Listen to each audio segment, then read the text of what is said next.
మేము వేసిన పందిరి చివరిలో ఎంత హ్యాండ్ ఇస్తుందని చెప్పి మేమైతే అసలు అనుకోలేదు. ముందుగా మన ఫాలోవర్స్ అందరికి అలాగే సబ్స్క్రైబర్ అందరికి వినాయక చవితి శుభాకాంక్షలు.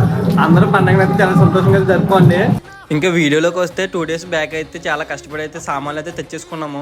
అలాగే పందిరి అయితే వేసేసుకున్నాం కదా, బరకలు కూడా అయితే ఎక్కించాము. ఈ కొంచెం గ్యాప్ లో అయితే బరకం అయితే ఎక్కించలేదు. ఆ సైడ్ నుండి వర్షం వస్తుందని చెప్పి ఎక్స్పెక్ట్ అయితే చేయలేదు. మేమైతే ఏ సైడ్ అయితే గ్యాప్ ఇచ్చాము ఆ సైడ్ నుండి అయితే వర్షం అయితే పడిపోయి పందిరి లోపలికి అయితే వర్షం అయితే వచ్చేసింది. ఇంకా చేసేదేం లేక కొన్ని బరకలు అయితే కొనుక్కొచ్చి ఆ గ్యాప్ లో అయితే ఫిల్ చేసాము. ఇంకా నైట్ అయితే అయిపోయింది. ఇంకా బొమ్మ తీసుకొత్తగా అయితే మా కంపెనీ మెంబర్స్ అయితే వెళ్ళారు. ఇంకా మిగిలిన కంపెనీ మెంబర్స్ అయితే పందిరికి కావాల్సిన డెకరేషన్స్ అయితే మామిడి తోరణాలు అయితే కడుతున్నాము. ఇంకా అలా వర్క్ అయితే కంప్లీట్ చేసిన తర్వాత నెక్స్ట్ మార్నింగ్ అయితే బొమ్మ వచ్చేసిన తర్వాత అందరూ రెడీ అయితే వచ్చేసాము. ఇంకా పూజలు స్టార్ట్ చేద్దామని గ్యాప్ లో అయితే వర్షం అయితే స్టార్ట్ అయిపోయింది. ఇంకా ఆ వర్షం స్టార్ట్ అయిపోయి పై నుండి అయితే పందిరి నుండి అయితే కిందకైతే వచ్చేస్తుంది. ఇంకా చేసేదేం లేక కొత్త బరకం అయితే కొనుక్కొచ్చి ఆ బరకం అయితే పైన అయితే వేసాము. ఇంకా అలా కొంచెం వర్షం అయితే కంట్రోల్ అయింది. ఇంకా పూజ ఎలా జరిగిందో అలాగే పీటల మీద కూర్చునే దంపతులు ఎవరో మీకైతే నెక్స్ట్ వీడియో అయితే చూపిస్తాను.